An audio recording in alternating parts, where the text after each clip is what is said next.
O lecionário, que aí então você estará lendo depois, não vale ler na hora do culto, você vai ler depois.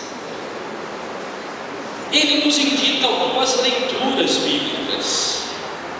Dentre as leituras bíblicas, hoje Gênesis 17, 1 a 7, Romanos 4, 13 a 25, Evangelho de Marcos 8, 31 a 38 e o Salmo 22. Então é a oportunidade da igreja entender que há um projeto pedagógico, didático na vida da igreja, para que a igreja possa ler, estudar, compreender a Bíblia como um todo. Porque nós temos uma tentação tão grande em criar o quinto evangelho, que é o evangelho segundo o meu eu. É quando você faz aqueles apanhados na Bíblia Sagrada dos textos que você seleciona como os bons textos. E quando você tem um incentivo como este, você vai em busca de textos que, quem sabe, não seria comum você colocar lá no Evangelho segundo o meu eu. E aí nos incentiva a um estudo mais profundo da Bíblia Sagrada. Porém, a adversativa, né, ela é legal, né? Eu faço toda essa justificativa, mas, porém, contudo, hoje, como fruto deste processo de elaboração, de conversa, de caminhada com a igreja, eu tenho me reunido com as lideranças e nos propomos a traçar alguns planos juntos, já ouvindo a igreja e aproveitando este tempo, que é um tempo amistoso ainda, não é verdade? Nós não estamos num tempo amistoso ainda, do pastor que ainda não conhece direito a comunidade, da comunidade que não conhece direito o seu pastor. Nós estamos ainda naquele namoro, nós nem noivamos ainda, nós estamos na paquera. Então este é um tempo oportuno, sabia, que para a gente tocar nos assuntos interessantes. Por isso eu estou fugindo do lecionário hoje e proponho uma reflexão bíblica para nós. E trago como sermão desta manhã o que eu intitulei Chamado ao Compromisso. Chamado ao compromisso. Eu gostaria de introduzir dizendo que a palavrinha compromisso é uma palavrinha muito interessante, e eu comentei sobre ela em um dos cultos anteriores, por isso eu vou até projetar ali para, quem sabe, você guardar um pouquinho. A palavrinha compromisso é a junção de três palavrinhas: a palavrinha com, a palavrinha pró, a palavrinha misso. Compromisso. Com é estar juntos, pró é em favor dele. Por isso a gente fala: olha, teremos não é campanha da torta, é festival da torta pró ABC, em favor da ABC, é isso? E missio quer dizer missão. Compromisso, portanto, significa juntos em favor da missão. Por isso, prepare o seu coração para refletirmos sobre isso, sobre a unidade diante de projetos missionários aos quais somos desafiados. E o texto que eu quero te convidar a ler, e aí então eu te convido a nos colocarmos em pé novamente, porque vamos fazer a leitura do texto sagrado, é do capítulo 1 de Ageu. Então, abra a sua Bíblia se você assim desejar, ou se você quiser acompanhar pelo telão, Ageu, capítulo 1. Leremos todo o capítulo.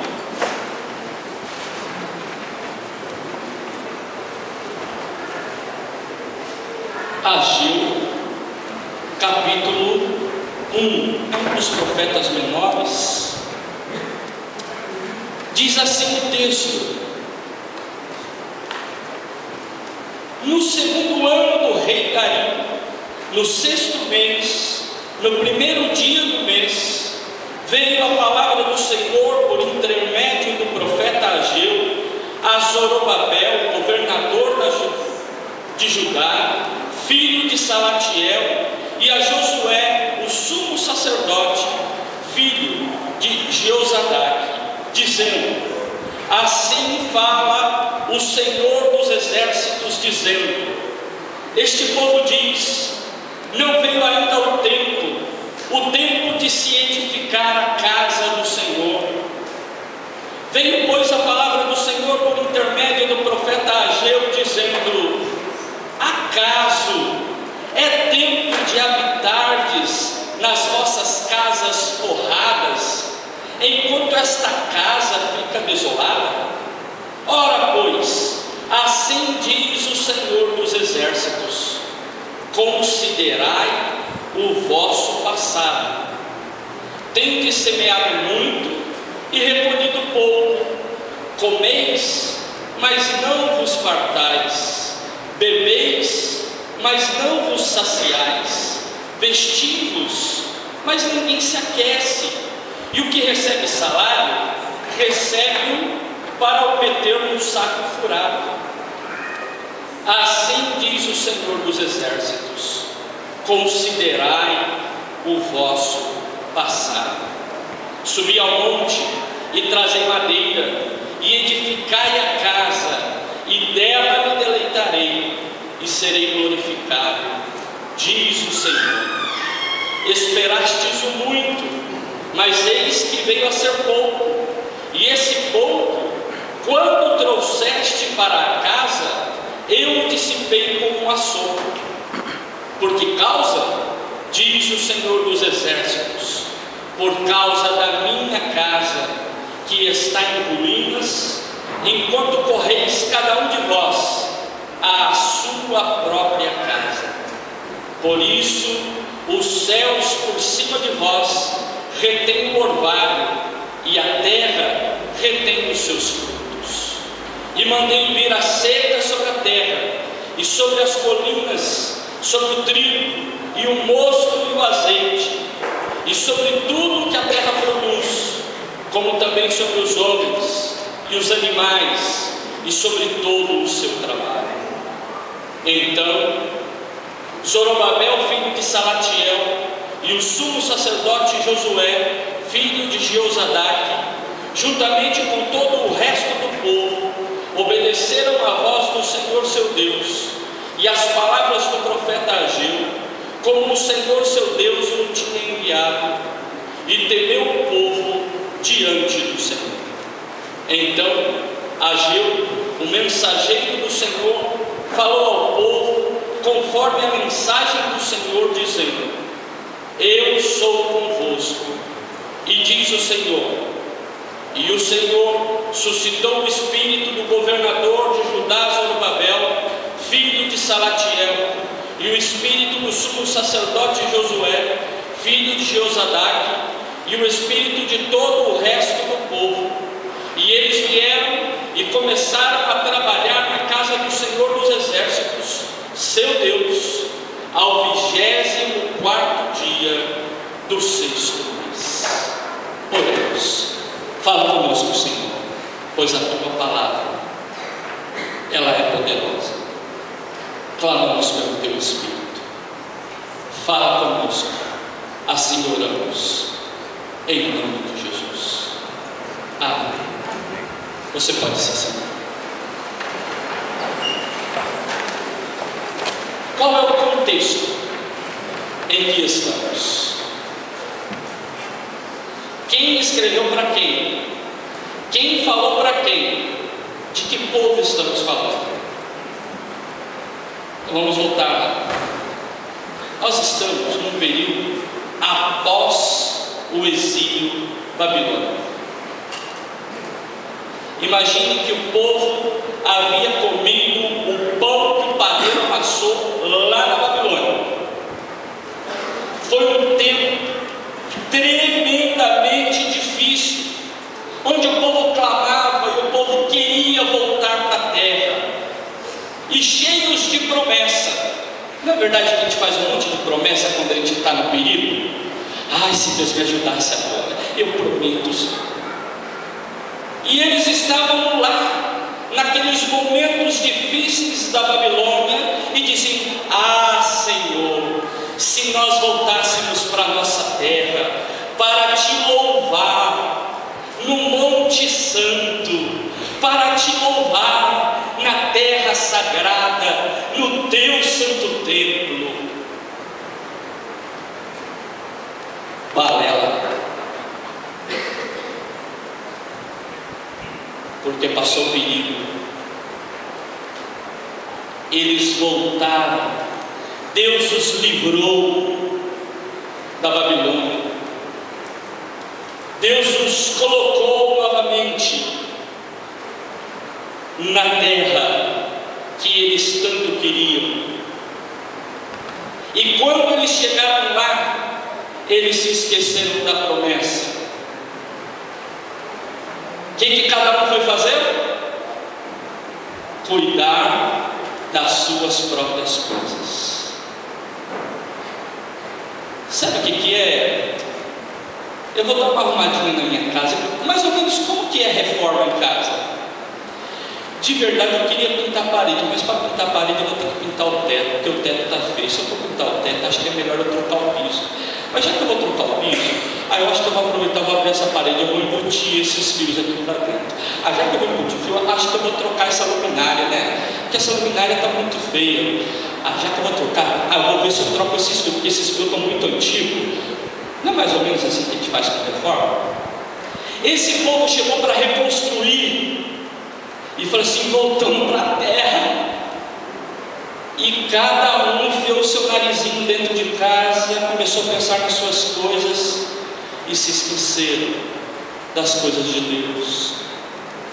Ageu então é o profeta que exorta o povo e diz assim: lembrem do passado de vocês, dá uma olhadinha no retrovisor, dá uma olhadinha de onde vocês vieram. Esqueceram que vocês estavam como escravos lá na Babilônia? Vocês esqueceram como é que estava a vida de vocês? Vocês estão todos metidos aí, fazendo casa apaineladas, fazendo casa bonita, cada um cuidando de si, ninguém ligando para a casa de Deus. Olha para o passado de vocês. O que o Ageu faz é exortar esse povo, dizendo: prestem atenção onde vocês estão investindo a vida de vocês. Cuidado para não investirem em si próprios, se esquecendo do investimento nas coisas de Deus. Ageu é o profeta que exorta e diz: toma cuidado, porque tudo que você tem é fruto da graça. Foi Deus que te tirou da Babilônia. O que você tem é fruto da graça, Deus que te deu. Para de agir desse jeito. Essa é a exortação do profeta Ageu. E a mensagem?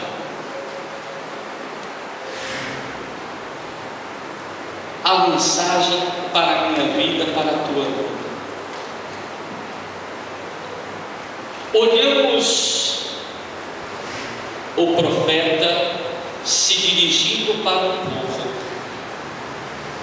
que viveu há muitos anos atrás, pelo menos 2.500 anos atrás, antes de nós.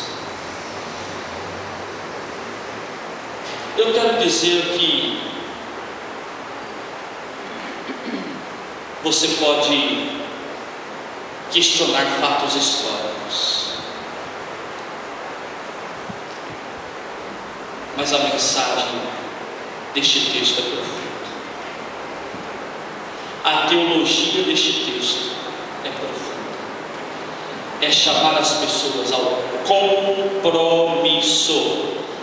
Deixa de investir só nas suas coisas, junta com outros e investe nas coisas de Deus.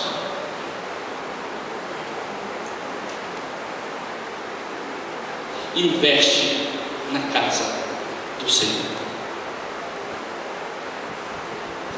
Infelizmente, nós vivemos um tempo que há uma multiplicidade de religiões, de igrejas evangélicas, de possibilidades de ouvir pregações, e aí o evangelho tem caído num certo desgaste e descrédito. O tema contribuição tem caído em desgaste, e a teologia da contribuição tem sido uma teologia equivocada, porque hoje se fala em investir no reino de Deus para prosperar. O evangelho não fala disso, a Bíblia não fala disso, a Bíblia está falando do contrário. A Bíblia está falando: olha, você estava mal na Babilônia e agora você está bem, então cuida das coisas de Deus, porque foi Deus que te deu. O investimento nas coisas de Deus é fruto de um compromisso marcado pela graça de Deus. Não tem barganha com Deus, não tem FMI no céu, não tem empréstimo no céu, não tem negócio com Deus. Com Deus é um relacionamento de súditos, de quem reconhece que Ele é o Senhor, de quem reconhece que Ele é quem nos proporciona e nos dá, e Ele é quem cuida. Por isso, tudo que nós investimos no reino de Deus é como fruto de um coração agradecido, como resposta gratuita do que Deus tem feito por nós. Eu quero convidar você a pensar um pouco nessa teologia, porque se tem um problema que nós enfrentamos, é o problema da má interpretação. Uma das áreas que eu gosto de reflexão é a chamada análise do discurso. E aí você já pega rapidinho a análise do discurso das pessoas, né? Você pega o discurso delas, você já consegue ler o que está por detrás dos seus discursos. A maioria das pessoas que tem dificuldades com a contribuição é porque ainda não entenderam a teologia da contribuição. A contribuição não é dada para a igreja, nem para o pastor, nem para o tesoureiro, nem para o ministério X. Não. A contribuição é dada para o reino. E numa igreja como a nossa, que maravilha, é uma igreja transparente, onde existe ministério, onde existem pessoas que administram de forma participativa, assumem as responsabilidades, as decisões de forma colegiada. Por isso, eu aproveito este momento, porque eu ainda não conheço a grade de dizimistas dessa igreja. Porque amanhã ou depois, quando eu tiver essa grade nas mãos, alguém pode dizer assim para mim: ah, o pastor está pegando no meu pé. Deus não me chamou para pegar no seu pé. Por isso, essa fala tem que ser agora, na minha chegada. Essa fala tem que ser agora, com o meu coração leve, livre, solto, para que você saiba que eu desejo que você experimente esta graça maravilhosa do investimento na casa de Deus, nas coisas de Deus. Agora, só financeiro não. Nós teremos um processo de revitalização ministerial. Estaremos nos reunindo como clã, repensando, refletindo, reorganizando e revitalizando nossos ministérios. Por isso, o seu dízimo, a sua contribuição, a sua oferta é para o sustento da casa de Deus. Mas a missão acontece porque você se envolve realizando os trabalhos. Mas o tema hoje é compromisso no sustento da casa de Deus. Como sustentamos a casa do Senhor? Com o mesmo zelo que desejamos sustentar a nossa própria casa. Esse é o chamado de agir para o seu povo. Este é o chamado da palavra.